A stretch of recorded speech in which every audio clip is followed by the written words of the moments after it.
لیکن وہ نکھرا ستھرا صوفے پر براجمان تھا۔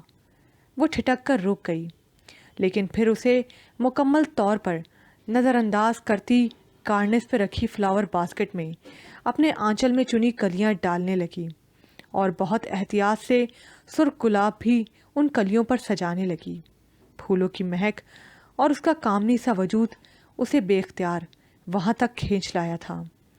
وہ دم سادے وہیں کھڑی رہ گئی۔ میں جانتا ہوں نور کہ آپ ان کلیوں کی طرح ہی بہت پاکیزہ اور نازک ہیں، لیکن گناہوں سے لتھڑا شخص اگر توبہ کے سمندر میں نہا کر نکلے تو وہ بالکل ایک نئی پیدا ہونے والی زندگی کی مانند ہو جاتا ہے۔ میرے گھر میں میری بیوی کی حیثیت سے آپ کی موجودگی اس بات کا ثبوت ہے کہ خدا کے ہاں میری توبہ قبول ہو چکی ہے۔ اس نے اسے شانوں سے تھام کر اپنی جانب اس کا رخ موڑا تو وہ کرنٹ کھا کر پلٹی تھی۔ مت چھوؤ مجھے اپنے ان غلیظ اور ناپاک ہاتھوں سے۔ تمہارے اس شیطانی دماغ میں کیسے کیسے شیطانی پلان ترتیب دیے جاتے ہیں میں اچھی طرح جانتی ہوں، جھوٹے مکار انسان۔ پلیز اس سے آگے کچھ مت کہنا نور کہ تم حقیقت سے بے خبر ہو۔ دلوں کے حال جاننے والا تو صرف ایک خدا ہے۔ مجھے جھوٹا کہہ کر خدائی کا دعویٰ کرنے کا ثبوت مت دو۔ لا حول ولا قوت، ایسی کفر کی باتیں تم جیسے انسان کے منہ سے ہی سنی جا سکتی ہیں۔ اس نے حقارت سے کہا تو بے اختیار ہی حمران کے ہونٹوں سے انا للہ و انا الیہ راجعون ادا ہوا اور پلٹ کر کمرے سے باہر نکل گیا۔ وہ چہرے کو دونوں ہاتھوں میں چھپائے پھوٹ پھوٹ کر رونے لگی۔ وہ نہ جانے کتنی دیر اسی طرح بیٹھی روتی رہی تھی کہ وہ ایک بار پھر ہاتھوں میں ٹرے تھامے چلا آیا۔ آؤ ناشتہ کر لو، رات بھی تم نے کچھ نہیں کھایا تھا۔ اس نے چونک کر سر اٹھایا۔ تمہیں میری فکر کرنے کی کوئی ضرورت نہیں۔ کیوں نہیں ہے؟ بیوی ہو تم میری۔ اس کے دلکش ہونٹوں پر دل آویز سی مسکراہٹ آن ٹھہری۔ نہیں ہوں میں تمہاری کچھ بھی، سمجھے تم؟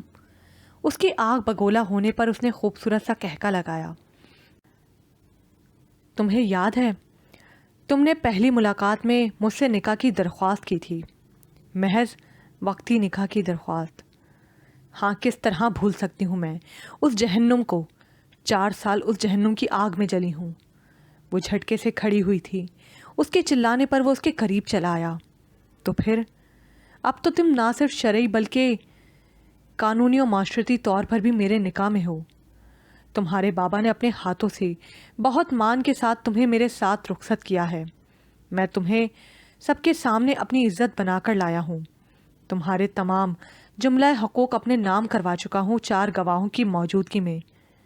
تو پھر اب کیوں میری ہونے سے انکاری ہو؟ اب تو میں تمہارے لیے نامحرم نہیں ہوں، تو پھر اب کیوں چھونے نہیں دیتی ہو مجھے خود کو؟ وہ جیسے خود کو اس کے سامنے بے اختیار سا پاتا تھا۔ بے خودی سے اسے دیکھتا خود بخود لفظ ٹوٹ ٹوٹ کر اس کے ہونٹوں سے ادا ہو رہے تھے۔ یہی خواہش تھی نا تمہاری کہ تمہاری زندگی میں آنے والا پہلا مرد تمہارا محرم ہو، جسے تم پوری ایمانداری کے ساتھ اپنے وجود کی امانت سونپ کر شانت ہو جاؤ کہ اس کی امانت بحفاظت اس تک پہنچ گئی۔ اسے تو ایک ایک حرف یاد تھا۔ میرے علاوہ کوئی دوسرا مرد تمہاری زندگی میں نہیں آیا، میرے علاوہ کسی نامحرم نے تمہیں نہیں دیکھا، اور اب میں بالکل جائز قانونی اور شرعی طور پر تمہارا شوہر ہوں، جس کے لیے تم نے اپنے وجود کی امانت کو سنبھال رکھا تھا۔ تو اب اس امانت کو امانت دار کے حوالے کرنے میں کیوں متعامل ہو؟ وہ اس کے قریب کھڑا، اس کے چہرے پر نظریں جمائے بہت گھمبیر لہجے میں دھیرے دھیرے بول رہا تھا۔ کب سنی تھی اس نے ایسی باتیں؟ اس وقت تو وہ اپنی عزت بچانے کے لیے نہ جانے کیا کچھ بول گئی تھی، اور اسے احساس بھی نہ ہوا تھا کہ وہ کیا کچھ بول گئی ہے۔ فکر تھی تو اپنی عزت بچانے کی، کوئی دوسرا خیال نہیں تھا اس کے ذہن میں۔ لیکن اب اس کی باتوں نے اس کے چہرے پر حیا کی سرخی دوڑا دی تھی، حالانکہ اس نے اس کے الفاظ ہی اسے واپس لوٹائے تھے۔